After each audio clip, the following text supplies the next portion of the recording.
చూద్దాం.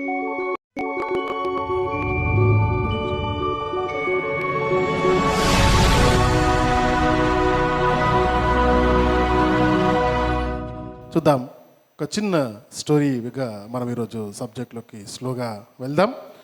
మరి ప్రత్యేకమైన వర్తమానమును నేర్చుకోవడానికి ఇష్టపడదాం. కొన్ని మాటలు చూద్దాము.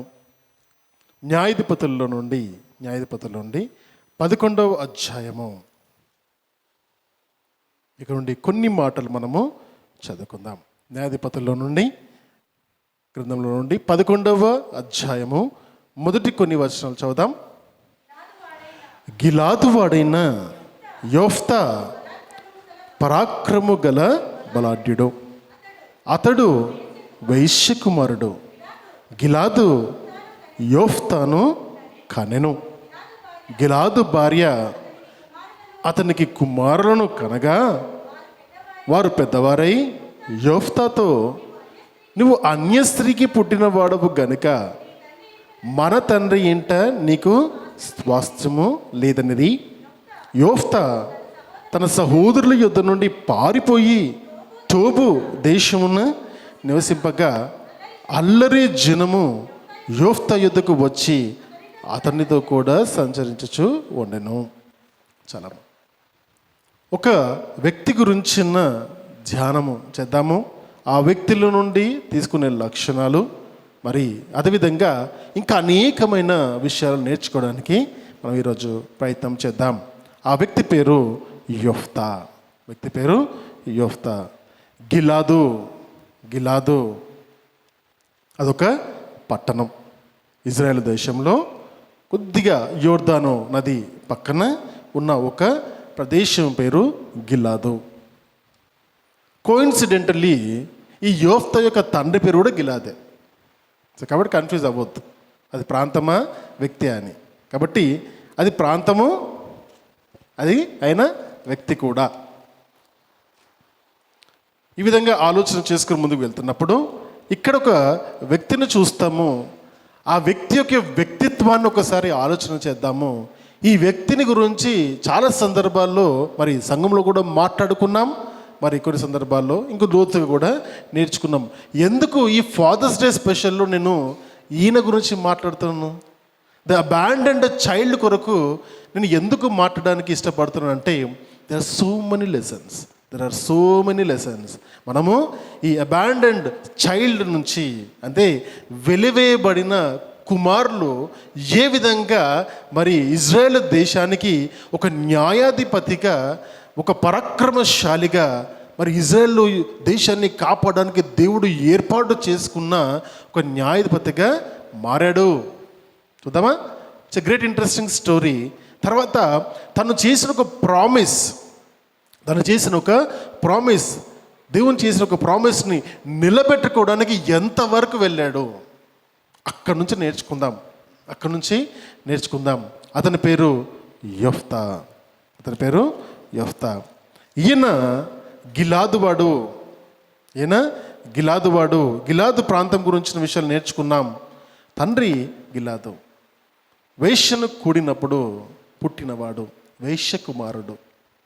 సక్రమమైన కుమారుడు కాదు, ఇది కూడా వేసుకోలేదు. సక్రమమైన సంతానము కాదు, అక్రమమైన సంతానము. సక్రమైన సంతానానికి లోకంలో సరైన చోటు లేదు, అక్రమ సంతానానికి చోటు ఉంటుందా? ఈనాడు లేదు, ఆనాడు లేదు. కాబట్టి తన తల్లి వేశ్య అని తెలుసు. తప్పెవరిది? కుమారుందా? తండ్రిదా? తల్లిదా? ఖచ్చితంగా ఎవరు తప్పని కాదు, కానీ కుమారుది మాత్రం తప్పు కాదు. తప్పెవరి? తల్లిది అవ్వచ్చు, తండ్రిది అవ్వచ్చు, సమాజం అవ్వచ్చు. అటువంటి వాటిని ఎంకరేజ్ చేయడము ఎవరిదన్నా అవ్వచ్చు, కానీ ఖచ్చితంగా మాత్రం కుమారుది కాదు. అవునా? ఈ ఆలోచనతో చూస్తున్నప్పుడు తను ఒక వేశ్యకు పుట్టినవాడని, తన తండ్రి ఇంట ఆ ప్రదేశంలో, ఆ గిలాదు అనే ప్రదేశంలో ఒక ఇంట్లో వాళ్ళు ఉంటే, తన భార్య గిలాదు భార్య తనకు పుట్టిన వాళ్ళందరూ కూడా ఇంకొక ఇంట్లో ఉంటున్నప్పుడు, మరి ఇక్కడికి అక్కడికి రావడము పోవడము జరుగుతున్నప్పుడు, చిన్నగా ఉన్నప్పుడు ఎటువంటి భేదాభిప్రాయాలు వాళ్ళ కుటుంబాల్లో రాలేదు. కానీ పిల్లలు ఎదుగుతున్నప్పుడు వారి మనస్సుల్లో మరి ఇటువంటి ఆలోచనలు వచ్చాయి. నీవు నా తండ్రికి నా తల్లికి పుట్టిన వాడవు కాదు, అక్రమ సంతానానికి పుట్టిన వాడవు, నీ తల్లి వేశ్య కాబట్టి నువ్వు మాతో ఉంటే, మా మధ్యలో ఉంటే, మాతో పాటు నువ్వు పెరిగితే, నువ్వు నా తమ్ముడువనో నువ్వు నా అన్నవనో మేము పిలిస్తే మాకేమవుతుందంటే మాకు ఇజ్జత్ ఉండదు, మా కుటుంబం యొక్క పరువు పోతుంది కాబట్టి నువ్వు ఈ ప్రాంతంలో మీరు ఉండకూడదు, ఈ ప్రాంతంలో మీరు ఉండకూడదు అని చెప్పినప్పుడు మరి మరి యవ్వన వయసులో ఉంటున్న ఆ యోఫ్తా, మరి ఆ వ్యక్తి, ఆ బాలుడిగా ఉన్న వ్యక్తి, తను మరి ఆ ప్రాంతాన్ని విడిచి మరి ఎంత హింసించారో తెలియదు, కానీ మొత్తానికి అవమానాన్ని తను భరించలేక తను ఉన్న గిలాదు ప్రాంతం, తను తల్లి, తన తండ్రి, తన కుటుంబము, తన వ్యవస్థ ఉన్న ఆ ప్రాంతాన్ని వదిలిపెట్టి టోబు అని ఒక భయంకరమైన ప్రాంతానికి వెళ్ళిపోయాడు. ఎందుకు టోబు అనే భయంకరమైన ప్రాంతాన్ని పిలుస్తానంటే, గిలాదు లేదా అక్కడ చుట్టుపక్కల ఉన్న ప్రాంతాలన్నింటిలో కనీసము కుటుంబాలు ఒక వ్యవస్థగా ఉండేటివి, కుటుంబ వ్యవస్థ సక్రమంగా జరిగేది. అక్కడక్కడ కొన్ని లోపాలు కనిపించేది. కానీ టోబు అనే ప్రాంతం ఎట్లుందంటే ఒక స్లమ్ ఏరియా లాగా ఉన్నప్పుడు అక్కడ పెరిగే పిల్లలందరూ కూడా ఏ విధంగా మనుషులు ఉంటారంటే వ్యతిరేక భావంతో ఉన్నవారు, వ్యతిరేకమైన మనస్తత్వము కలిగిన వారు, గూండాలుగాను, రౌడీలుగాను, నరహంతకులుగాను, దూషకులుగాను, పాపమును ప్రేమించే వారిగాను, ఇంత భయంకరమైన మనుషుల మధ్యలోకి తను త్రోయబడతాడు. ఎందుకో తెలుసా వెళ్ళిపోవాల్సి ఎందుకో తెలుసా, తనకి ఇష్టమని నేను అనుకోను, కానీ ఇంత మంచి సమాజంలో ఉండేదానికంటే మేబీ నాలాంటి వారి కొరకు అటువంటి సమాజమే కరెక్టేమో, మేబీ నేను అక్కడికి చెందిన వాడను, మంచి మనుషుల సమాజంలోకి చెందిన వాడను కాను అనుకున్నాడేమో. మనం చూస్తాము చాలాసార్లు కూడా ఏ కుటుంబాల్లో అయితే ప్రేమ సమాధానము, ఏ కుటుంబాల్లో అయితే ఒకరినొకరు అర్థం చేసుకోలేకపోవడము, ఏ కుటుంబాల్లో అయితే పిల్లలకు ఇవ్వాల్సిన విలువను, వాళ్ళకి ఇవ్వాల్సిన సమయాన్ని, వాళ్ళకి ఇవ్వాల్సిన గ్రోత్ ఓరియంటెడ్ ఆలోచనలు ఏ కుటుంబాల్లో ఉండవో ఆ కుటుంబంలో ఉన్న పిల్లలు అందరూ కూడా ఈ విధంగా మారుతారంటే డ్రగ్ అడిక్ట్లు అవుతారు. రెస్పాన్సిబిలిటీ వాళ్ళు తీసుకోరు కుటుంబం పట్ల. వారు ఏ విధంగా మారుతారంటే ఈ లోకానికి సంబంధించిన వారము మేము కాము, ఆలోచనలు వేరున్నవని లోకాశల్లో పడి లోకంలో కలిసిపోతారు. నా కుమార్తె నాశనం అయిపోయారని తల్లిదండ్రులు బాధపడతారు. My dear friends, I'm telling you, it is not any their fault. వాళ్ళ తప్పు కానే కాదు, ఆ తల్లిదండ్రుల తప్ప, సమాజం తప్ప అంటే లేదా ఆ పరిస్థితుల తప్ప అంటే అటువంటి పరిస్థితులని కల్పించిన వారు ఎవరు? మనమే కదా కుటుంబాలము, మనమే కదా సమాజము. మన కుటుంబాల్లో ఏదైనా మన పిల్లలు తప్పు చేస్తే దాచుకుంటాం, పక్కోడి కుటుంబంలో ఏమైందని మాత్రం ఏలైతే చూపిస్తాం. ఇది ఒక్కటే సమాజంలో కనపడుతుంది. దీనివల్లనే అందరూ కూడా ఎంతసేపు ఎవరిలో ఏ లోపం ఉందని వెతుకుతూ ఆ లోపాన్నే గుచ్చుతూ ఉంటారు, ఆ లోపం గురించే మాట్లాడుతూ ఉంటారు. గమనించండి, అటువంటి వారు ఎక్కడికి వెళ్తారో వారి లోపట ఒక వ్యతిరేక భావము రాదా? మనుషుల పట్ల, సమాజం పట్ల అటువంటి వ్యతిరేక భావము రాదా అంటే ఖచ్చితంగా వస్తుంది. కాబట్టి ఈ మనము చూస్తున్న సమాజంలో ఇటువంటి మనుషులు, పరిస్థితులు కనబడుతున్నప్పుడు ప్రభువును నమ్మిన మనము వారికి భిన్నంగా ఉండడానికి ఇష్టపడాలి. అటువంటి వ్యక్తులు కానీ, అటువంటి పరిస్థితులు కానీ మనకు తెలిసిన కుటుంబంలో కనుక ఇక్కడ జరిగితే జాగ్రత్త. వీలైతే సహాయము చేయాలి, కానీ వారిని గుచ్చి ఆ లోపం గురించి ఎక్కువగా మాట్లాడొద్దు. అయ్యో నీ కొడుకు చదువుకోలేదా, అయ్యో నీ బిడ్డ ఎవరినో పెళ్లి చేసుకుందంట కదా, అయ్యో వాళ్ళకిచ్చారా, అయ్యో వీళ్ళకిచ్చారా. My dear friends, I'm telling you, అవమానపరచడానికి ఒక్క అవకాశాన్ని కూడా ఈ లోకంలో మనుషులు వదలట్లేదు. I'm telling you today, please do not do that. అటువంటి అవకాశం వచ్చినప్పుడు జిప్ వేసేసుకుందామా నోటికి. ఐ షుడ్ నాట్ టాక్, మాట్లాడితే ఆధారకరమైన మాటలు మాట్లాడకపోతే అస్సలు మాట్లాడకు. అస్సలు మాట్లాడకు. ఇది నుంచి నేర్చుకుందాం. ఎందుకంటే ఆ విధమైన వ్యక్తి ఏ విధంగా మారాడు. తన పుట్టుకలో తన తప్పు లేదు, తన పుట్టుకలో తన తప్పు లేదు, తన ఎదగడంలో తన తప్పు లేదు. నా తల్లి ఆ విధంగా ఎందుకు ఉందో తనకు తెలియదు, తన తప్పు లేదు. అయినా కూడా శిక్ష ఎవరికి పడుతుంది అంటే ఆయనకే పడుతుంది. తండ్రి బాగున్నాడు, తల్లి బాగానే ఉంది. శిక్ష ఎవరికి పడుతుంది? ఎఫెక్ట్ ఎవరికి పడుతుంది? ఇంపాక్ట్ ఎవరికి పడుతుంది? ప్రభావం ఎవరి మీద పడుతుంది? ప్రెషర్ ఎవరి పైన ఉంది అంటే కుమారుని పైన ఉంది, కుమార్తెల పైన ఉంటుంది. జాగ్రత్త, జాగ్రత్త. ఇల్లీగల్ సంబంధాలు పెట్టుకుంటలకు జాగ్రత్త. మై డియర్ ఫ్రెండ్స్, క్షణికావేశం కోసం వెళ్ళే మీరు అనేక మంది కుటుంబాలను నాశనం చేసుకుంటున్నారు. జాగ్రత్త. చూద్దాం, యోఫ్తా ఎక్కడికి వెళ్ళిపోయాడు? ఈ సమాజం నాలాంటి వారిని అంగీకరించదు కాబట్టి వెళ్ళిపోతాను నేను. ఎక్కడికి వెళ్ళిపోయాడు? అటువంటి మనుషులు ఉండే ప్రాంతానికి ఎక్కడ తను వెళ్ళిపోయాడు. టోబు దేశం నివసింపగా అల్లరి జనము యోఫ్తా నొద్దకు వచ్చి అతనితో కూడా సంచరించుచు ఉండెను. ఎటువంటి వారితో పెరుగుతున్నాడు? అల్లరి జనంతో పెరుగుతున్నాడు. అవునా? స్నేహంతో తోవనాశనం అంటారు యవనస్తులను, అంతేనా? అరే మంచులతో సహవాసం చేయి, లేకపోతే నువ్వు వెళ్ళే మార్గము నాశనం అయిపోతుంది అంటారు. అవునా? మరి ఇటువంటి వారితో సహవాసం చేసిన ఏ యవనస్తుడైనా డిప్రెషన్ ఉన్నవాడు బానిస అయిపోవాలి కదా. ఏమవ్వాలి? రౌడీ అయిపోవాలి, నరహంతకుడు అయిపోవాలి, దూషకుడు అయిపోవాలి. అర్థమవుతుందా? ఇంకేమవ్వాలి? ఏమనవ్వచ్చు. He has every right to become whatever he want to become. తనకు సమస్తములు ఏదైనా చేయడానికి, తను ఏ విధంగా మారడానికి ఆయనకు అవకాశం ఉంది. అవకాశం ఉందా? ఉంది. తను అడిగేటోళ్ళు ఎవ్వరు లేరు.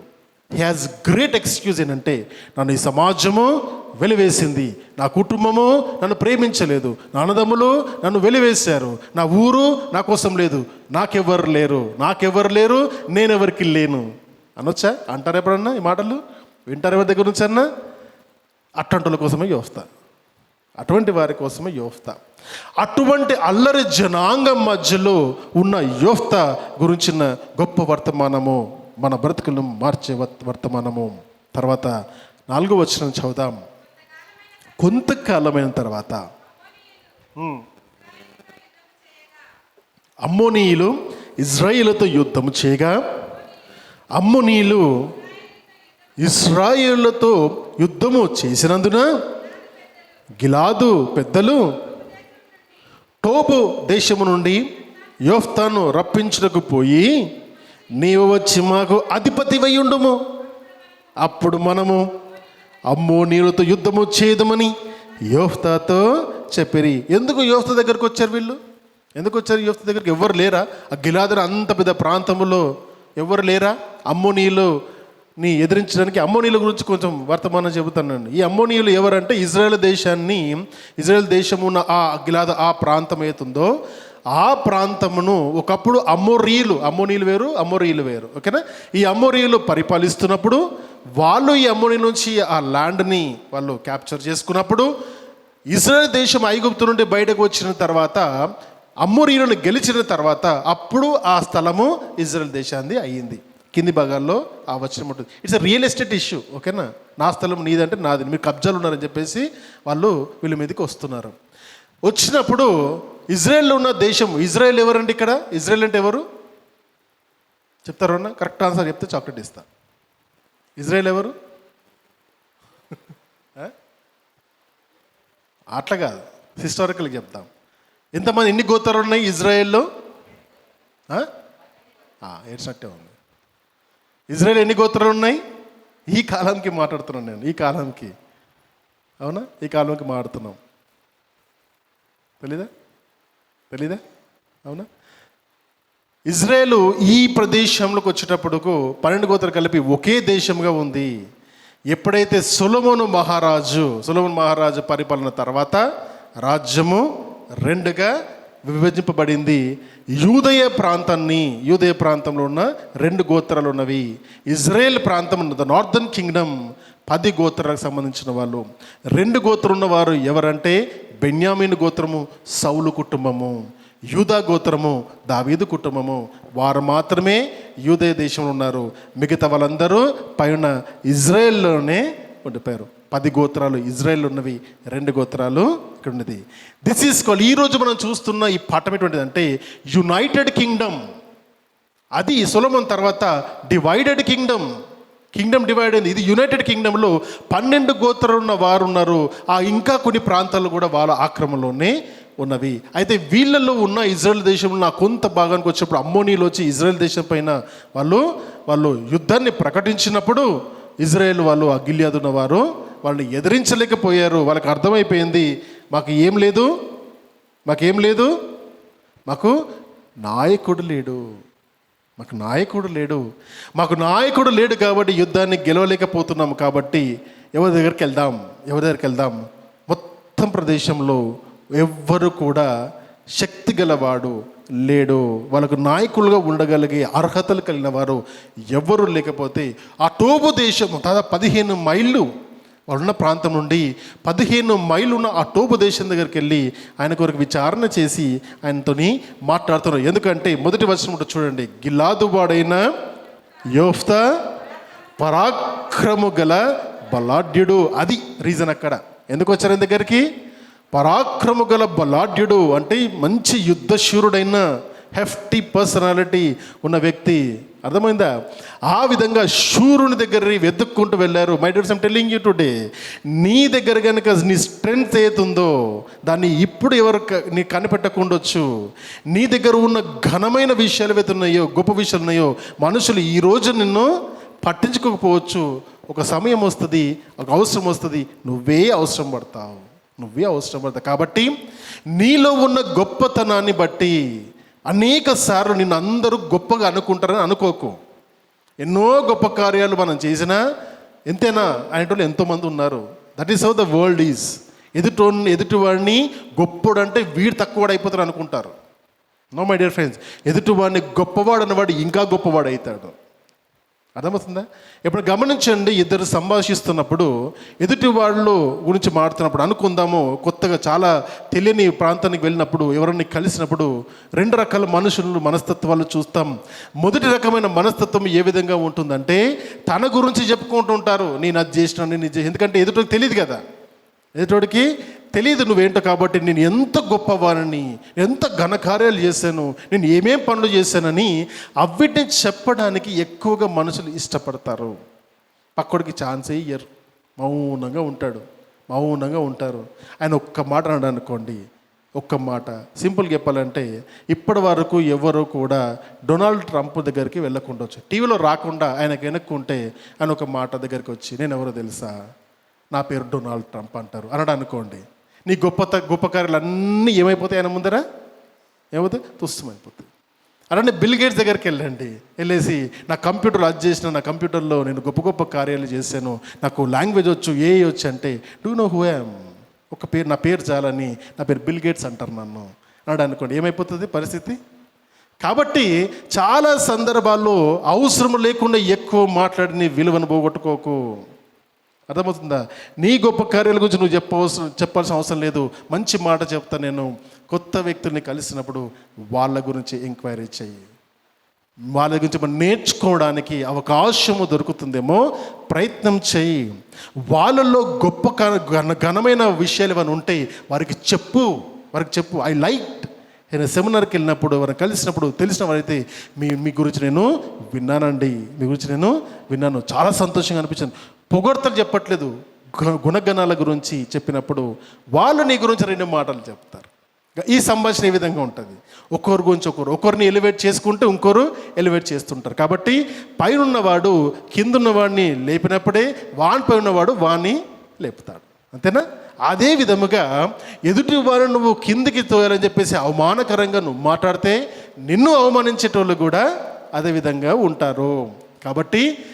కాబట్టి ఎదుటి వారిని గౌరవించడము, ఎదుటి వారికి చేయూతనివ్వడము, అవకాశము దొరికినప్పుడు ఎదుటి వారి గుణగణాలు తెలుసుకునే అవకాశము ఖచ్చితంగా వచ్చినప్పుడు దాన్ని ఉపయోగించుకోవాలి, సరిగ్గా ఉపయోగించుకోవాలి. మన గురించి చెప్పడం కాదు, ఎదుటి వారి గురించి ఎక్కువ నేర్చుకోవడానికి ఇష్టపడాలి. ఈ గుణగణాలు కలిగిన యోఫ్తాను వెతుక్కుంటూ వచ్చారు. ఎందుకంటే పరాక్రమం కలిగిన శక్తిశాలి అయిన ఆయన వచ్చి ఆయన దగ్గరకు వచ్చి మాట్లాడదాం. ఏమంటున్నారు?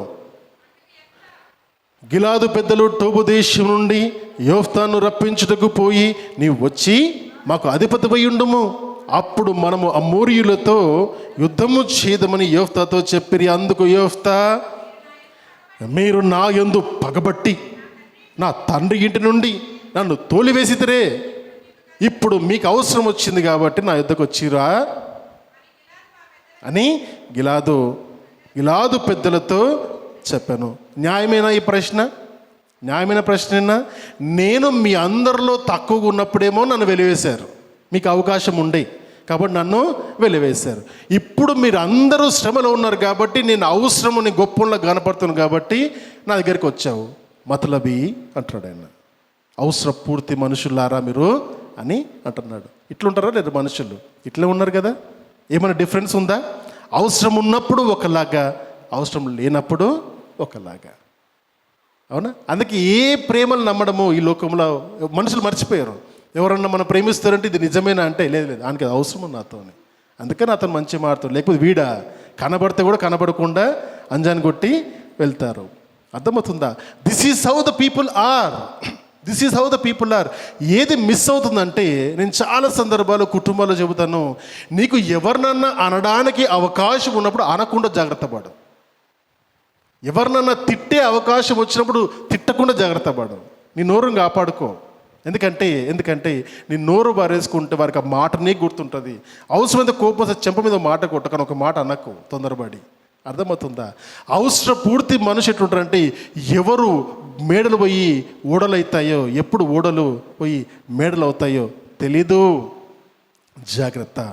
ఉన్నతంగా దేవుడు నిన్ను ఆశీర్వదిస్తే ఆ ఉన్నత స్థలం నందు కూర్చున్న నీవు ఎదుటి వారికి సంతోష కారణంగా ఉండాలి. దిగులు కింద స్థాయిలో ఉన్న నీవు ఏనాటికైనా ఉన్నత స్థాయికి వెళ్తావన్న సంతోషంతో రిటైన్ యువర్ కాన్ఫిడెన్స్. నీలో ఉన్న కసిని రేకెత్తుకొని నీ కష్టం పైన ఆధారపడి ఎదగడానికి ఇష్టపడాలి. కాబట్టి when you get a chance, ఎవరినైనా అవమానించడానికి నీకు అవకాశం వస్తే, please remember this word, tape వేసుకో, అవమానించకు. ఎందుకంటే ఏ రోజు ఏ విధంగా మారుతుందో నీకు తెలీదు. యోఫ్తాకు అటువంటి రోజు వచ్చింది. అవమానించిన వారే ఆ దగ్గరికి వచ్చి అడుగుతుంటే, just imagine the ego satisfaction has. ఒక ఈగో సాటిస్ఫాక్షన్ ఎట్లుంటుంది? నన్ను ఎదిరించిన దగ్గరికి వచ్చారు, ఇప్పుడు నేను చూపిస్తాను నేనేంటో. అవునా? రైట్. అందుకు యోఫ్తా, మీరు నా యందు పగబట్టి నా తండ్రి ఇంటి నుండి నన్ను వెలివేసితిరి, ఇప్పుడు మీకు కలిగిన శ్రమలో మీరు నా యొద్దకు రానేలా అని గిలాదు పెద్దలతో అన్నప్పుడు, అప్పుడు గిలాదు పెద్దలు అందుచేతనే మేము నీ యొద్దకు మళ్ళీ వచ్చితిమి, నీవు మాతో కూడా వచ్చి అమ్మోనీయులతో యుద్ధము చేసిన ఎడల గిలాదు నివాసులమైన మా అందరి మీద నీవు అధికారి అవుదువని యోఫ్తాతో అనిరి. అందుకు యోఫ్తా, అమ్మోనీయులతో యుద్ధము చేయటకు మీరు నన్ను గిలాదుకు తిరిగి తీసుకొని పోయిన మీదట యెహోవా వారిని నా చేతికి అప్పగించిన ఎడల నేనే మీ ప్రధానుడు అవుదునా అని గిలాదు పెద్దలు అడగగా, గిలాదు పెద్దలు నిశ్చయముగా మేము నీ మాట చొప్పున చేదము, యెహోవా మన ఉభయుల మధ్యను సాక్షిగా ఉండునుగా కానీ యోఫ్తా తనరి. కాబట్టి యోఫ్తా గిలాదు పెద్దలతో కూడా పోయినప్పుడు జనులు తమకు ప్రధానునిగాను అధిపతిగాను అతను నియమించుకునిరి. అప్పుడు యోఫ్తా మిస్పాలో యెహోవా సన్నిధిని తన సంగతి అంతయో వినిపించను. ఎక్కడ ప్రారంభించబడ్డాడు, ఏ విధంగా మార్చబడ్డాడు, తన జీవితము తన పుట్టుక ఆ ప్రాంతంలో ఉంటే ఆ ప్రాంతం నుండి వెలివేయబడ్డాడు అక్రమ సంతానమని. ఎటువంటి వారి మధ్యలో పెరిగాడు? అన్యజనుల మధ్యలో పెరిగాడు, అల్లరి వారి మధ్యలో పెరిగాడు, కానీ తన క్యారెక్టర్ని రిటైన్ చేసుకున్నాడు. మై డియర్ ఫ్రెండ్స్, దేవుడు ఏర్పాటు చేసుకునే మనుషుల్లో ఏ విధంగా ఉంటే మచ్చలు లేనివారుగాని కాదు, మచ్చలు అంటించుకునే వారిగా ఉంటారు. డిఫరెన్స్ అర్థమైందా? అంటే మనుషులు పడిపోరని కాదు, పడిపోయిన మనిషి తిరిగి లేస్తాడు. పాపము చెయ్యని వాడని కాదు, పాపము చేసిన వాడు దేవుని సన్నిధిలో పశ్చాత్తాపడతాడు. అంటే నేను పడిపోయిన స్థితిలో ఉండను, మళ్ళీ తిరిగి లేస్తాను. ఆ పడినది గుర్తుండదు, లేచిందే గుర్తుంటుంది. అందరూ మనుషులు బలహీనులే. ప్రతి ఒక్క మానవుడు బలహీనుడై తన ఆలోచనలో తప్పులు చేస్తాడు, తన చూపులో తప్పులు చేస్తాడు, తన మాటల్లో తప్పులు చేస్తారు, తన ప్రవర్తనలో తప్పులు చేస్తారు, తన నిర్ణయాలలో తప్పులు చేస్తారు. అది దేవునికి తెలుసు. దేవునికి తెలుసు.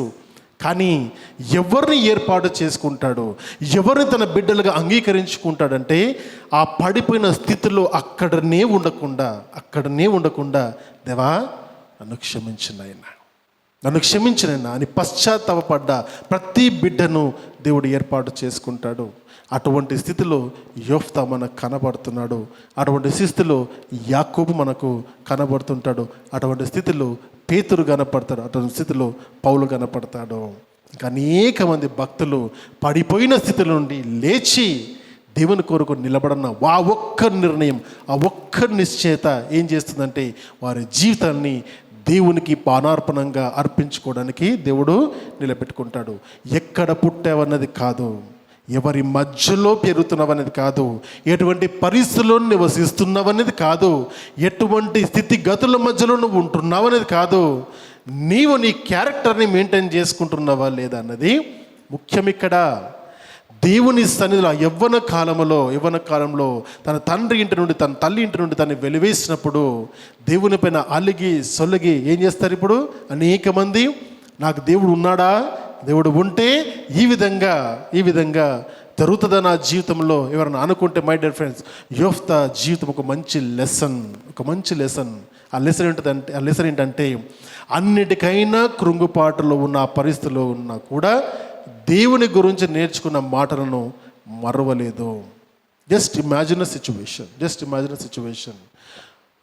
సర్వసాధారణంగా ఉన్న యోఫ్తా జీవితం ఒకవేళ మనుషుల మాటలకు ప్రలోభపడి బాధపడి కృంగిపోయి డిప్రెషన్లోకి వెళ్ళిపోయి మనుషులందరిపైన వ్యతిరేకత పెంచుకొని తన కుటుంబస్తులపైన తన సమాజం పైన వ్యతిరేకతలు పెంచుకొని అల్లరి జనాంగం మధ్యలో కనుక ఆయన పెరుగుతున్నప్పుడు అల్లరి వాడగా కనుక మారి ఉంటే, దేవుణ్ణి మరిచి ఉంటే ఇటువంటి పరిస్థితి వస్తుండేనా?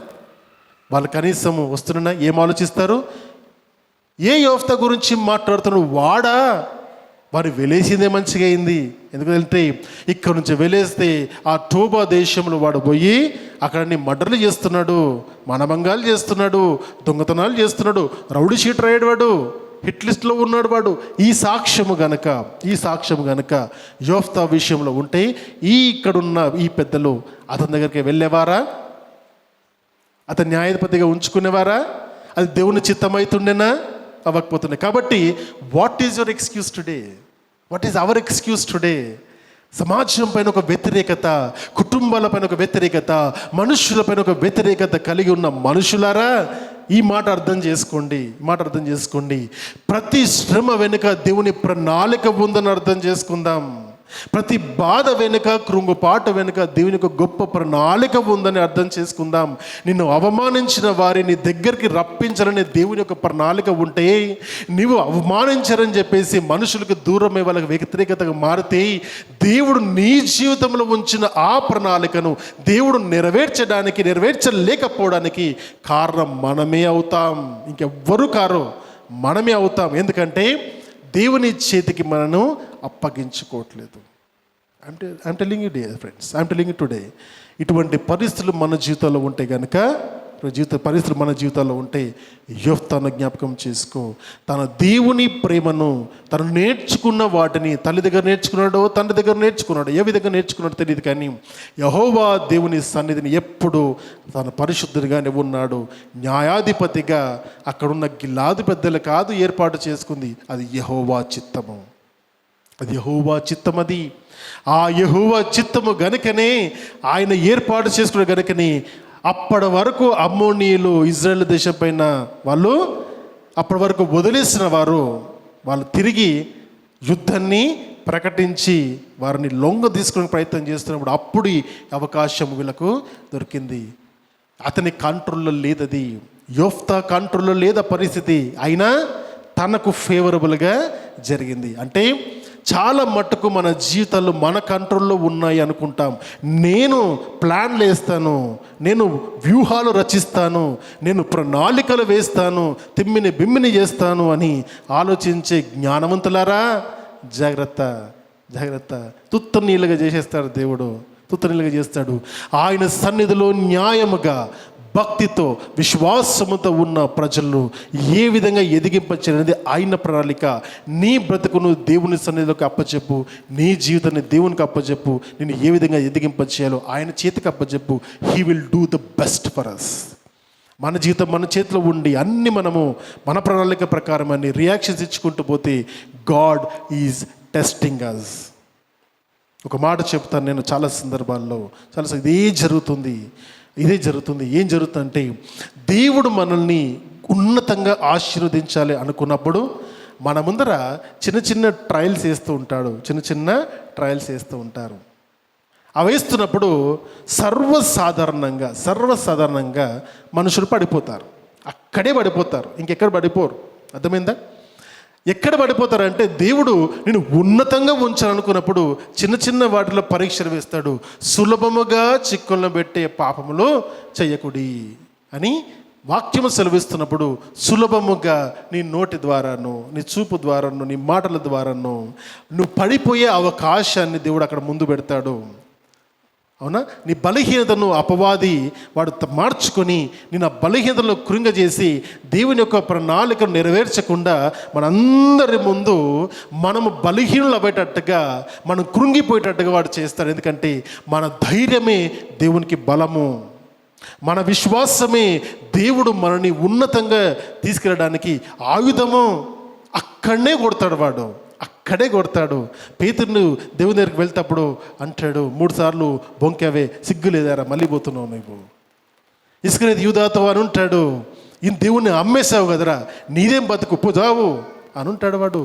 ఆ బలహీనమైన పరిస్థితుల్లోని అక్కడనే వాడు మనల్ని పడేస్తాడు. దేవుడు అంటాడు, ఆ ఒక్క క్షణంలో కనుక నువ్వు జాగ్రత్తగా ఉంటే నేను ఉన్నాను, నా దేవుని దగ్గరికి వెళ్తాను, ఎటువంటి పరిస్థితుల్లో వెళ్ళినా నా దేవుడు నన్ను తిరిగి చేర్చుకుంటున్న ఒక్క చిన్న విశ్వాసం నీకుంటే నేను వాడిని అణగదొక్కుతుండే. నా బిడ్డ పేతురు వచ్చాడు వెనక్కి, పౌలు వచ్చాడు వెనక్కి. మనం వస్తామా? దేవునికి దూరం అయిపోయడానికి అనేక పరిస్థితులు వస్తున్నప్పుడు యోఫ్తా నిలబడ్డాడు దేవుని కొరకు. మనము నిలబడాలి. కొంచెంలో నమ్మకంగా ఉంటే అనేక వాటిపైన దేవుడు అధిపతిగా ఉంచుతాడు. నీవు ఇప్పుడున్న పరిస్థితి చాలా కొంచెమై ఉన్నదేమో, ఇవేనా జీవితం అనుకుంటున్నావేమో. అక్కడ సనగకుండా గులకుండా, దేవా నీ చిత్తము ఇదే అయితే నేను దీంట్లోనే సంతోషంగా ఉంటాను, నువ్వు ఎక్కడ ఉంచినా సంతోషమే ప్రభువా అని ఆ సంతోషాన్ని కనుక ఆయనకి ఇచ్చేస్తే యోఫ్తాలాగా అవకాశాన్ని క్రియేట్ చేస్తాడు దేవుడు. శత్రు దేశాన్ని లేపాడు, మీ దగ్గర తీసుకొచ్చాడు, అధిపతినిగా మార్చాడు. మనం నేర్చుకోవాల్సిన పాఠము, దేవునికి అవకాశం ఇవ్వు. Give an opportunity to God to bless you. నేను రాత్రి ఇయాల్ ఫెలోషిప్లో బిడ్డలకు చెప్తున్నప్పుడు ఇదన్నాను, ఆత్మ సంబంధమైన ప్రతి ఆశీర్వాదము దేవుడు పరలోకమందున దేవుడు మన కొరకు ఆల్రెడీ అనుగ్రహించెను అని రాస్తుందంటే, ఆత్మ సంబంధమైన ఆశీర్వాద పరలోకమందు ఆల్రెడీ ఉన్నవి. అవేంటి అంటే ఈ విధంగా ఉంటుందంటే అయస్కాంతం లాగా ఉంటుంది. ఎవరెవరు దానికి అట్రాక్ట్ అవుతారో, దానికి అతుక్కొని పోతారో వాళ్ళు ఆశీర్వపడతారో. అన్ఫార్చునేట్లీ అక్కడున్న ఆశీర్వాదాలు అది దేవుని యొక్క కృప, అయస్కాంతము దేవుని యొక్క కృప అందరిపైన ఉంది. కానీ ఇక్కడ నుండి దానికి అతుక్కోవాలంటే దానికి కావాల్సింది విశ్వాసము. కేవలం అయస్కాంతానికి ఐరన్ మాత్రమే అంటుకుంటుంది, ప్లాస్టిక్ అంటుకోదు, పొట్ట అంటుకోదు, చెక్క అంటుకోదు. ఏది అంటుకుంటుంది? ఐరన్ మాత్రమే అంటుకుంటుంది. సో నీ మెటీరియల్ని మార్చుకోవాలి. నీ శరీరము నీ ఆత్మలో ఉన్న ఆ మెటీరియల్ని మార్చుకుంటే అప్పుడు అయస్కాంతంలాగా దేవునికి ఆకర్షింపబడతావు. అర్థమైందా? ఆ మెటీరియల్ని మార్చుకోవాలంటే నువ్వు ఏ విధమైన వ్యక్తిగా నువ్వు ఉన్నా సరే, కానీ నీవు మారు మనస్సు పొందినట్టయితే, క్రీస్తును అంగీకరించినట్టయితే కొత్త సృష్టిగా మారుతావు. దేవునికి ఆకర్షింపబడే విధంగా నువ్వు మారుతావు. అప్పుడు నీ జీవితంలో దేవుడు తప్ప ఇంకా దేనికి చోటు ఉండదు. నీ జీవితంలో దేవునికి మొదట ప్రాధాన్యత ఆల్వేస్ ఎప్పుడు కూడా కంటిన్యూ అవుతుంది. మరి దేవునికి ఆకర్షింపబడే విధంగా ఉండాలంటే ఆయనకు కావాల్సిన ఒకే ఒకటి పశ్చాత్తాపం రావాలి, రెండోది మారు మనస్సు పొందాలి, మూడోది అన్ని సమయాల్లో దేవుని పైన విశ్వాసము కలిగి ఉండాలి. ఇది మనము నేర్చుకుంటాం. ఈ విధమైన జీవితము యోఫ్తాకు ఉందంటే ఖచ్చితంగా ఉంది. హీ మెయింటైన్ హిస్ ఫెయిత్, తన విశ్వాసాన్ని కాపాడుకున్నాడు. అవకాశం వచ్చినప్పుడు దేవుడు అందరం ఎక్కిచ్చాడు. వాక్యంలో ఎన్నోసార్లు నేర్చుకుంటాం. గొర్రెలు కాసే గొర్రెల కాపరి రాజ్యానికి రాజు అయిపోయాడు. మరి గాడిదల వెనుక వెళ్తున్న ఆ సౌలు దేవునికి సన్నిధిలో గొప్ప ఇజ్రాయెల్ దేశానికి రాజుగా మారాడు. ఏది అసాధ్యం దేవునికి? ఏది అసాధ్యం దేవునికి? అర్థమవుతుందా? Nothing is impossible to God provided if you have faith. విశ్వాసం నీకుంటే నథింగ్ ఈజ్ ఇంపాసిబుల్. ఈ విధంగా మనం మాట్లాడుతున్నప్పుడు చూద్దాం యోహాను సువార్తలోని 1వ అధ్యాయం 12-13 వచనాలు మనకు మంచి తెలిసిన మాటలు. యోహాను సువార్తలో అనగా తన నామమందు విశ్వాసం ఉంచిన వారికి దేవుని పిల్లగుటకు ఆయన అధికారమును అనుగ్రహించెను. ఏమనుంది? తనను ఎందరూ అంగీకరించిరో. ఇప్పుడు అర్థమైందా అయస్కాంతంది? తనను ఎందరూ అంగీకరించిరో, ఎందరూ తమ మెటీరియల్ని మార్చుకున్నారో, వాళ్ళ మారు మనస్సు పొంది నేను ఇక నుండి ఈ లోక సంబంధమైన వ్యక్తిని కాదు, దేవుని సంబంధమైన వ్యక్తిని, తన జీవితాన్ని, తన లక్షణాలను, తన అలవాట్లను, తన నిర్ణయాలను దేవునికి అనుసంధానము చేసి క్రీస్తు కలిగిన ఆ మనస్సును కలిగి ఉంటారో వారందరూ కూడా తన నామందు విశ్వాసం ఉంచిన వారికి ఏమంటున్నాడు? దేవుని పిల్లలగుటకు దేవుడు అధికారాన్ని ఇస్తున్నాడు. ఎవరు దేవుని పిల్లలు? అయస్కాందానికి అతుక్కున్నందరూ దేవునికి పిల్లలు. సింపుల్, అంతే, యాజ్ సింపుల్ యాజ్ దాట్. నేను ఎవరికి అట్రాక్ట్ అవుతాను? క్వశ్చన్ మీకు వేస్తున్నాను నేను. ఈ లోకంలో ఈ లక్షణాలు కనుక మీకు ఉంటే ఈ లోకానికి మనం అట్రాక్ట్ అయినట్టు, ఈ లక్షణాలు లేకపోతే దేవునికి అట్రాక్ట్ అవుతున్నట్టు. చెప్పంటారా? కొన్ని లక్షణాలు చెప్పంటారా? చాలా సింపుల్గా ఎవరన్నా మంచి చీర కట్టుకుంటే నాకు కూడా కావాలి ఆలోచన వచ్చిందనుకోండి, లోక సంబంధమైన ఆలోచన చెప్తాను, అది కావాలంతే. బాగుంది అనడం వేరు, నాకు కూడా ఉంటే బాగుండు అనుకోవడం వేరు, నాకు ఖచ్చితంగా కావాలనుకోవడం వేరు. నేను 3వ లక్షణం గురించి మాట్లాడుతున్నాను. నేను 3వ లక్షణము నీడ్ కాదు, అది గ్రీడ్, అది ఆశ కాదు, అత్యాశ అవుతుంది. అర్థమవుతుంది? దానికోసం ఏమన్నా చేయడానికి ఇష్టపడతాం. అవునా? ఏమంటారు? నా దగ్గర వేరేళ్ళ దగ్గర ఉన్నవి నా దగ్గర ఉండకూడదు. చాలామందికి ఉంటుంది, ఆమె ఆ చీర కట్టుకుంటే, ఈయన ఈ డ్రెస్ వేసుకుంటే, తర్వాత అది నా దగ్గర ఉంటే నేను వాళ్ళు ఒకటేనా అనిపిస్తుంది. My dear friends, I'm telling today లోక సంబంధమైన విషయాలు. ఉద్యోగాలు ప్రమోషన్లు వచ్చినప్పుడు మరి వాడు కష్టపడి ప్రమోషన్ వచ్చింది అని ఆలోచించకుండా ఏమంటారు, వాళ్ళ దగ్గర నుంచి లక్షణాలు నేర్చుకోకుండా చాలామంది ఏమనుకుంటారు అంటే వాడు బాస్కి చెంచా అందుకే ఇచ్చారు. మనకు చెంచాగిరి రాదు, పని రాదు, రెండు రావు. ఏదో ఒకటి రావాలి కదా, end of the day growth కావాలి. నేనేమంటానంటే నువ్వు గ్రో అవ్వాలంటే నీ చేతిలో ఉంది. అది ప్రణాళికలు వేసుకో, దాని ప్రకారం వెళ్ళు. దేవునికి సంబంధించిన విషయాల గురించి ఆలోచించినప్పుడు ఏమవుతుందంటే ఆయన సన్నిధికి రావాలంటే ఆశ ఉంటుంది, తన సన్నిధిలో కూర్చోవాలంటే ఆసక్తి ఉంటుంది, తన కొరకు బ్రతకాలి అంటే ఎంతో సంతోషం అనిపిస్తుంది. పాపమును చూసినప్పుడు మనకు కోపం వస్తుంది, తప్పుడు పనులు చేసే పరిస్థితులు చూసినప్పుడు ఈ విధంగా ఉండొద్దు అనిపిస్తుంది. అబద్ధాలు ఆడాలనిపించదు, మోసము చేయాలనిపించదు, కపటపు చూపులు కళ్ళలో ఉండవు, వ్యతిరేక భావము నీలో ఉండదు. నువ్వు ఎదుటి వాడి గురించి దూషణకరమైన మాటలు, అసూయకరమైన మాటలు ఏవి కూడా నువ్వు మాట్లాడకుండా, దేవా నాకున్న వాటిని చాలా సంతోషంగా ఉన్నాను, నా మనసు ప్రశాంతంగా ఉంది, ప్రార్థన చేసుకోవడానికి ఇంట్రెస్ట్ వస్తుంది, వాక్యము చదవడానికి చాలా ఇంట్రెస్ట్ వస్తుంది, మర్మాలు నేర్చుకోవడానికి ఎంతగానో ఆశ ఉంటుంది, దేవుడు ప్రణాళిక నా జీవితంలో ఏమైనదో అని తెలుసుకోవడానికి ఎప్పుడు కూడా నీ హృదయము ఉర్రూతలుగుతుంది. ఉన్నాయి లక్షణాలు ఉన్నాయా? ఈ లక్షణాలు ఉంటే అప్పుడు చెడు చూపు చూడవు, చెడు మాటలు మాట్లాడవు. My dear friends, I'm telling you, good and బ్యాడ్ని పక్కకు చేసి మీకు చూపిస్తున్నాను. ఈ లక్షణాలు ఉంటే అప్పుడు నీ మెటీరియల్ మారుతుంది, ఈ మనస్సు అనేది మారుతుంది. మారు మనస్సు అన్న మాటకు కూడా అర్థం అదే, మనస్సు మారడము. మనం చిన్ననాటి నుండి చూస్తున్న పరిస్థితులు అన్నిటిని బట్టి మీరు గమనించండి, చాలా మటుకు ఇప్పుడు జరుగుతున్న పరిస్థితులు అవే జరుగుతున్నాయి. నిన్నటి దినమున నీట్ ఎగ్జామ్కి సిద్ధపడచ్చు. ఈరోజు ఎగ్జామ్ అనుకుంటాను, నీట్ ఎగ్జామ్, రివైజ్డ్ ఎగ్జామ్. పోయినసారి పేపర్ లీక్ అయిందని ఈరోజు పెట్టారు. నిన్నటి దినంలో న్యూస్లో చూస్తున్నాము, ఆమె చదువుతూ అమ్మాయి, 19 సంవత్సరాల అమ్మాయి, ప్రెషర్ ఎక్కువైపోయింది, పాస్ కానీ అనుకుందో మళ్ళీ పేపర్ లీక్ అవుతుంది అనుకుందో. మరి ఆ నీట్ ఎగ్జామ్ ప్రిపేర్ అవుతూ తను లెటర్ రాసింది, నేను చచ్చిపోతాను, ఈ ప్రెషర్ నేను తట్టుకోలేనని. అమ్మాయి చనిపోయింది. My dear friends, I'm telling you today, 19 ఏళ్ళ వయసులో ఈ లోకము తనకి ఏం నేర్పించింది, ఈ సమాజం, మనమున్న ఈ సమాజము అమ్మాయికి ఏం నేర్పించింది? ఇటువంటి వాళ్ళు అనేక మంది ఉన్నారు. My dear friends, telling you today, అనేక మంది ఉన్నారు. ఏజ్కి సంబంధం లేదు, చదువు మాత్రమే ముఖ్యము, నీకేమి ఇష్టమో ముఖ్యం కాదు. I'm telling you so many people are graduating. అనేక మంది చదువుతున్నారు, చవటలు ఎందుకు పనికిరారు. ఎందుకంటే వాళ్ళను చదువు చెప్పటోళ్ళనే అంట. ఎందుకంటే వాళ్ళకి ఎంతసేపు వాళ్ళ మేనేజ్మెంట్ వచ్చే ప్రెషర్, ఎటువంటి ప్రెషర్ అంటే ఇది కేవలము సిలబస్ కంప్లీట్ మాత్రం చేయాలి, ఆ సిలబస్ కంప్లీట్ చేయాలి, మళ్ళీ వాళ్ళకి ఎక్స్ట్రా యాక్టివిటీస్ పెట్టాలి.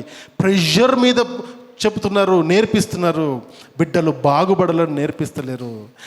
ఒక ప్రశ్న ఏంటంటే, ఆ చదువు చెప్పేటోళ్ళు ఎప్పుడూ ఒకనాడు బయట పోయి ఉద్యోగం చేసిన వాళ్ళు కాదు. బయట ప్రపంచంలో ఎట్లుందో అస్సలు తెలియదు వాళ్ళకు. వాళ్ళు లెక్చరర్లు, టీచర్లు అయితే వాళ్ళ పిల్లలకి ఏం నేర్పిస్తారు? వాళ్ళకే లేని అనుభవాన్ని వాళ్ళ పిల్లలకి ఏ విధంగా నేర్పిస్తారు? ప్రెషర్ అర్థమవుతుందా? ఓన్లీ ఈ ప్రెషర్ ఇస్తారు. కుటుంబం నుండి ప్రెషర్, బయట నుండి ర్యాంకులు రావాలి, గొప్ప, అందరికీ అవే కాలేజీలు కావాలి, టాప్ 10 కాలేజీలు కావాలి, అందరు అక్కడే ఉండాలి. అర్థమవుతుందా? అందరికి ఆ ప్రెషర్తో ఏమవుతుంది, అందరు కలిసి ప్రెషర్ కుక్కర్లో పెడితే ఆ పిల్లలు పసి మొక్కలుగా ఉన్న ఆ యవనస్తులు కానీ చిన్నపిల్లలు ఎటుపోవాలి? ఏం చేయాలి? మై డియర్ ఫ్రెండ్స్, తల్లిదండ్రులకు మంచి మాట చెప్తాను ఈరోజు. నేను మంచి మాట చెప్తాను, మీ బిడ్డలకు ఏది ఇష్టమో అది చేయండి. ఎప్పుడైతే నీ పిల్లలు స్కూల్కి వెళ్ళడానికి, కాలేజీకి వెళ్ళడానికి ఇష్టపడతారో వాళ్ళు కరెక్ట్ లైన్లో ఉన్నారు వాళ్ళు.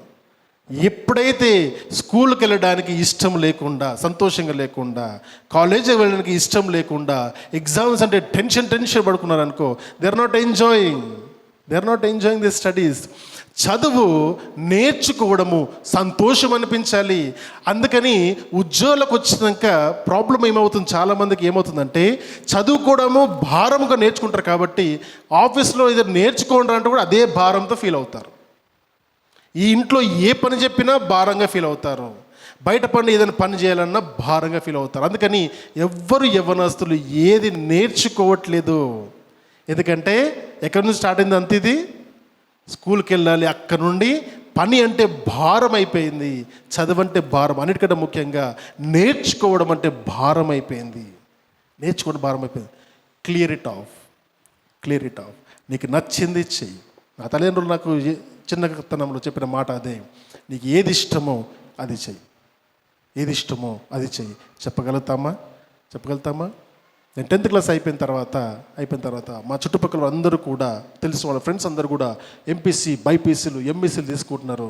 నాకు అర్థం కాలే, ఎందుకంటే నాకు ఏది ఇంట్రెస్ట్ లేదు దానిలో. ఎందుకంటే నాకు చదవంటేనే ఇంట్రెస్ట్ ఉండకపోతుండే.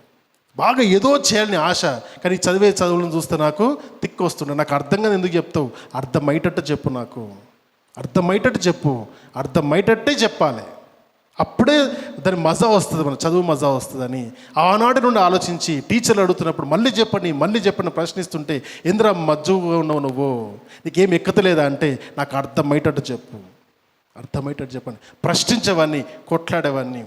10th క్లాస్ అయిపోయేసరికి అనిపించింది, ఎందుకురా ఈ స్కూల్ ఉన్నాయి, మళ్ళీ ఈ రోజు వరకు ఆ స్కూల్ ముఖం చూడలేను నేను. ఈరోజు కూడా రోజు వస్తూ పోతూ చూస్తాను, అనుకుంటాను నా జీవితం నాశనం పట్టించింది ఈ స్కూల్. ఎందుకు? నేను 6వ క్లాస్ వరకు చదువుకొని అక్కడ బాగుపడాల్సిన అనవసరంగా ఇన్ని సంవత్సరాలు చదివించారు నన్ను. 10th, ఇంటరు, డిగ్రీ, ఎంబీఏ అంటే ఇన్ని సంవత్సరాలు పోయిన తర్వాత ఇన్ని లక్షలు ఖర్చు పెడితే ఉద్యోగంకి వచ్చేసరికి 15,000, 20,000 జీతం వస్తుంది. లక్షలు ఖర్చు పెట్టి దీనికా కష్టపడుతుంది. అదే గనక 12 సంవత్సరాల వయసుకే చదువు ఆపేసి అంటే ఆపేయడం కాదు, చదువు సరైన చదువు ఉంటే 13 సంవత్సరం ఏట నుండి వాడు పనిలో పడితే 30 ఏళ్ళు వస్తే వాడు 17 సంవత్సరాల ఎక్స్పీరియన్స్ ఉంటుంది వాడికి. ఇప్పుడు 30 ఏళ్ళకు కూడా 2-3 సంవత్సరాల ఎక్స్పీరియన్స్ ఉండలేదు ఎవరికి. అర్థమవుతుందా? This is the problem. ఎందుకంటే ఆ సమయంలో వచ్చినప్పుడు అనుకున్నాను, డాడీ వాళ్ళు అడిగారు, ఏం చేస్తావంటే నేను సిఈసి తీసుకుంటాను. అప్పట్లోనే చీప్గా చూసేటోళ్ళు, ఇప్పటికీ చీప్గా చూస్తారు. ఆనాడు సిఈసి తీసుకున్నాను కాబట్టి ఈరోజు చార్టర్డ్ అకౌంటెంట్ అయినా నేను, లేకపోతే అవ్వకపోతుండే. ఎందుకంటే నాకు కామర్స్ ఇంట్రెస్ట్ అని తెలిసింది అప్పుడు నాకు. దాని తర్వాత లైఫ్ మజా అవడం నాకు అర్థమైంది. సిఏ జాయిన్ అయ్యాక కానీ నాకు అర్థం కాలేదు చదవంటే ఇంత బాగుంటుందా. 18 సంవత్సరాలు 18 గంటలు రోజుకి ఇష్టంతో చదివేటోని నేను. మజా వస్తూనే చదువుతుంటే ఆ మజా అందరికీ రావాలి. That's what I mean to say. అందరికి సిఏ చేయమని చెప్పట్లేదు, కానీ మీకు ఏది ఇష్టమో దానిపైన బాగా చేయండి. తల్లిదండ్రులు దానిపైన ఎక్కువ ఫోకస్ చేయండి. That is important. కాబట్టి ఫ్లెక్సిబిలిటీ ఇవ్వాలి. ఆఫీస్లో కూడా నేను కొట్లాడతాను అందరితోని. ఎంప్లాయీస్కి ఫ్లెక్సిబిలిటీ ఇవ్వండి, నేర్చుకునే ఆపర్చునిటీ ఇవ్వండి అని కొట్లాడుతుంటాను. మనుషులు కొంతమంది ప్రెషర్తోనే పని చేస్తారంటే ప్రెషర్తో ఏ పని కాదు. మన ఆలోచన విధానం సరిగ్గా ఉంటే ఆటోమేటిక్గా అందరూ పని చేస్తారని నమ్మిన వాడిని. కాబట్టి I give that flexibility to all. ఇక్కడ దేవుడు మనకు నేర్పిస్తున్న మాట, ఆ విశ్వాసం ఉంటే ఏమవుతుంది, వారు దేవుని పిల్లలగుటకు ఆయన అధికారం అనుగ్రహిస్తాడు. అయితే వారు ఏ విధంగా ఉంటారంటే, వారు దేవుని వలన పుట్టిన వారి కానీ రక్తం వలనైనను శరీరేచ్ఛల వలనైనను మనుషేచ్ఛల వలనైనను పుట్టినవారు కారు. ఎట్లా అంటున్నారు అంటే, ఈ పుట్టినవారు అంటే తల్లి గర్భం నుంచి పుట్టిన వారి గురించి మాట్లాడలేదు దేవుడు. వీళ్ళందరూ దేవుని యొక్క ఆలోచన నుంచి పుట్టినవారు.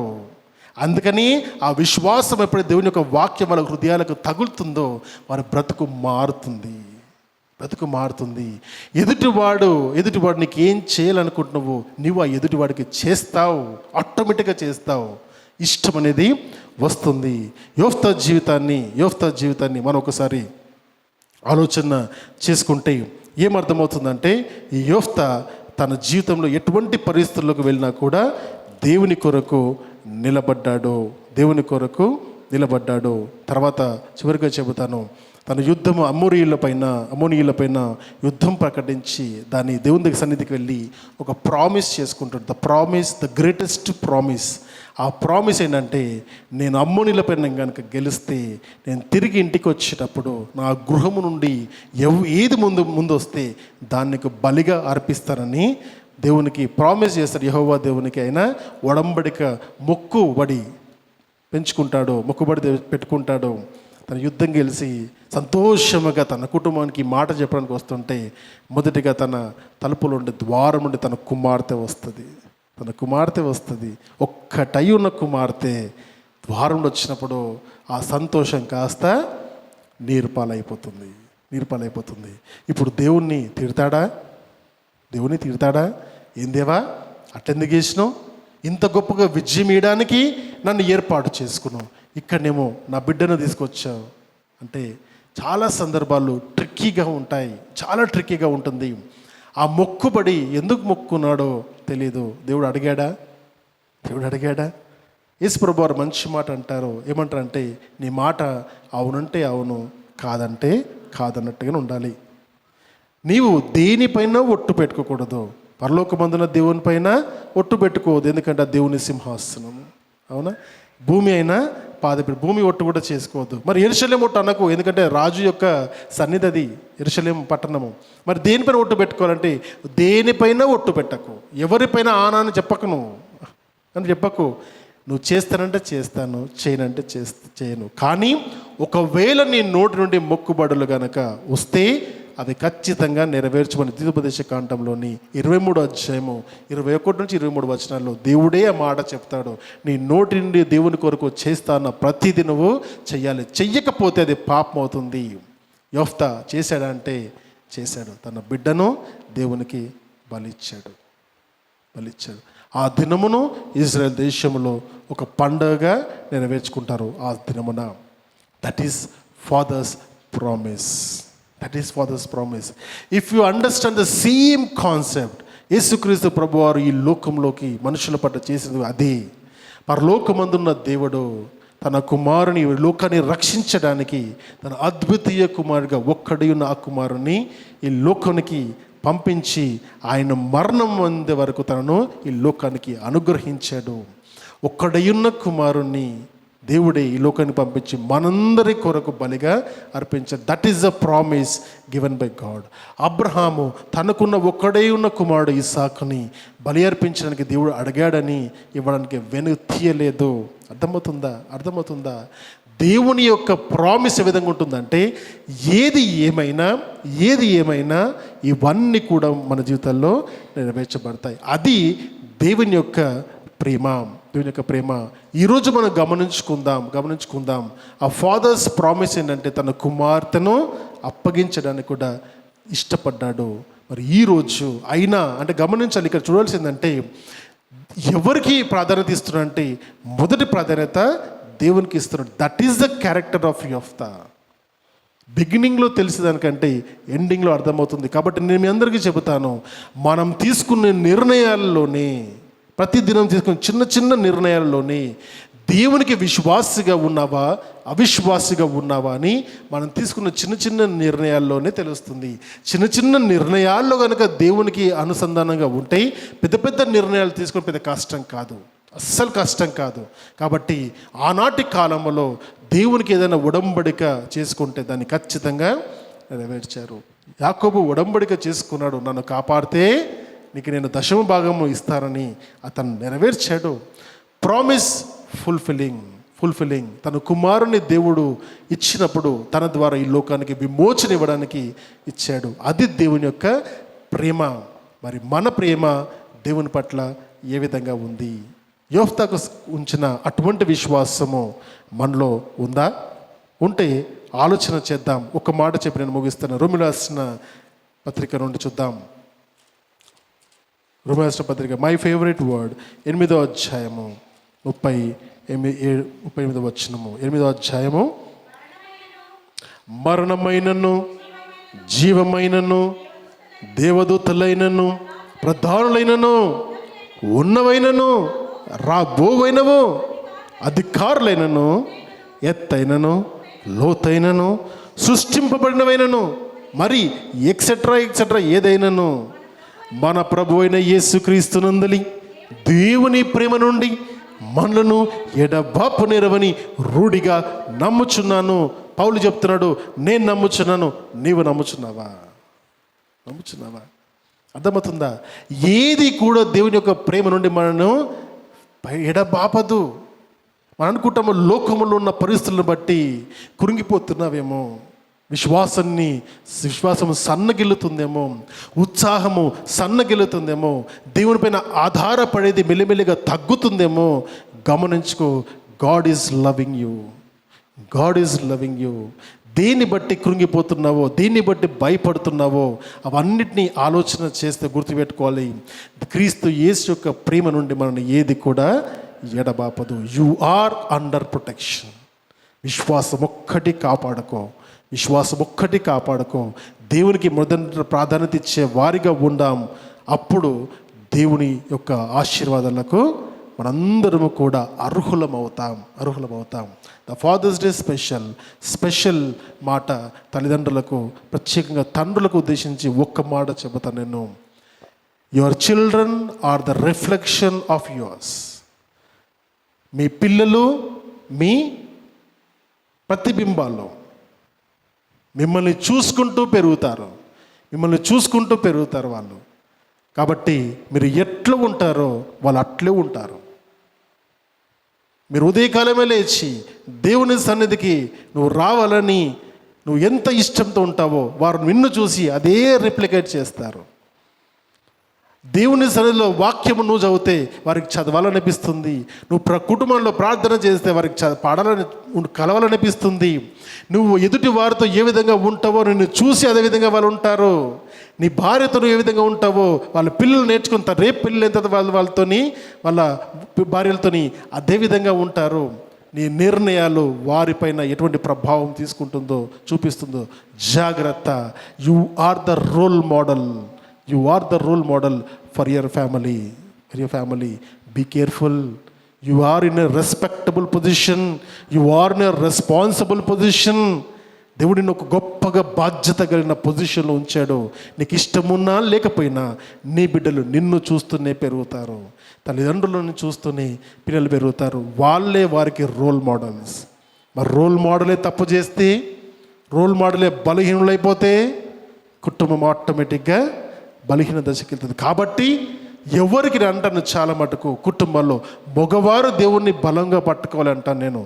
మగవారే దేవుని బలంగా పట్టుకోవాలి, మగవారే దేవుని సన్నిధికి ఆసక్తిగా రావాలి, మగవారే ఇంట్లో ప్రార్థన లీడ్ చేయాలి, మగవారి కుటుంబాల్లో ప్రార్థనను చేసి వారి కుటుంబంగా పాటలు పాడాలి, మగవారి కుటుంబంలో అన్నీ ఉండాలి, నా కుటుంబము క్షేమకరంగా ఉండాలని ఆనాడు యెహోషువ అన్నట్టు విధంగా మగవారే అనుకోవాలట్లా.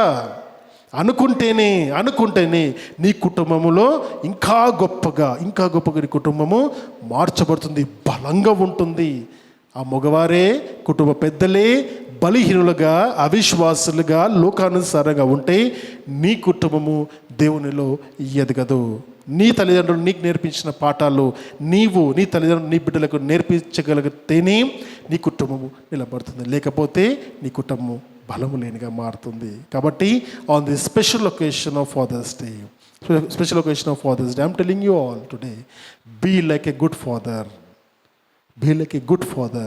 కేవలం వారికి సంపాదించేవాడిగా మాత్రమే కాకుండా వారికి గుణగణాలను నేర్పించేవారిగాను, వారితో సమయాన్ని వెచ్చించేవారిగాను, వారికి మంచి మాటలు, మంచి నిర్ణయాలు తీసుకునే వారిగాను, వారిని జాగ్రత్తగా మార్గంలో నడిపించే వారిగాను, దేవుళ్ళు విశ్వాసముగా ఉండేవారిగాను మీరందరూ ఉంటేనే కుటుంబాలు బాగుంటాయి, సంఘం బాగుంటే సమాజం బాగుంటుంది. ఎక్కడి నుంచి ప్రారంభించబడుతుంది? మగవారి నుండి ప్రారంభించబడుతుంది. నీకు ఆసక్తి ఉంటేనే నీ కుటుంబము ఎదుగుతుంది. కాబట్టి ఆసక్తి మగవాళ్ళకి కావాలి. కాబట్టి అటువంటి వారి కొరకు, అటువంటి మంచి కుటుంబాన్ని నడిపించే నాయకులు శిరస్సులుగా ఉండాలని కోరుతూ మరి వాక్యాన్ని నేను ముగిస్తున్నాను. తల వంచుదాం, ప్రార్థన చేసుకుందాం. పరిశుద్ధమైన దేవా, మీకు స్తోత్రములు నాయనా. యెఫ్తా జీవితంలో నుండి నేర్పించిన పాఠాలు, నేను నమ్మిన బిడ్డ భయంకరమైన పరిస్థితుల్లో తన చుట్టుపక్కల ఉంటున్నా కూడా వెనుదీయకుండా నీ కొరకు బ్రతికిన వ్యక్తినైనా, చక్కటి తండ్రిగా ఉన్నాడు. తన కుమార్తె సహితము తను చేసిన ప్రమాణమునకు లోను కావలసిన పరిస్థితుల్లో కూడా తన కుమార్తెను మీకు అప్పగించడానికి వెనుదీయలేదనైనా. అంత గొప్ప విశ్వాసము దేవా. బిడ్డ తండ్రిని దేవా మాట విని దాని ప్రకారం తన కూడా లోబడింది నైనా. తల్లిదండ్రులు దేవునికి విలువిచ్చేవారిగాను, విశ్వాసులుగా ఉండలాగాను సహాయం చేయండి నాయనా. బిడ్డలు వారిని చూసి ఎదుగుతారు కాబట్టి మంచి తల్లిదండ్రులు మా సంఘానికి దయచేయమని అడుగుచున్నాం. ఈ లోకములో, లోక అలవాట్లలో, లోక కోరికలలో తల్లిదండ్రులు పడిపోకుండా తన కుటుంబాన్ని జాగ్రత్తగా పెంచుకునే సమాజాన్ని మాకు దయచేయమని అడుగుచున్నాం. ఏ బిడ్డ కూడా దేవా ప్రెషర్లోకి, ప్రలోభాలకు వెళ్ళి తనకెవరు ఉన్నారని ఆలోచన కూడా రాకుండా కుటుంబంలో సంతోషము, సమాధానంతో మీరు నింపమని అడుగుచున్నాం. మీరే తోడుగా నీడగా మా అందరినీ కాపాడుతూ యెఫ్తా జీవితంలో గొప్ప పాటలు నేర్చుకున్నాం. ఆ పాటలు మా జీవితాల్లో, మా ప్రాక్టికల్ అప్లికేషన్లోకి నెరవేర్చడానికి సహాయం దయచేయమని యేసయ్య అతి శ్రేష్టమైన నామములో ప్రార్థన అడుగుచున్నాను పరమ తండ్రి. Amen. God bless you all.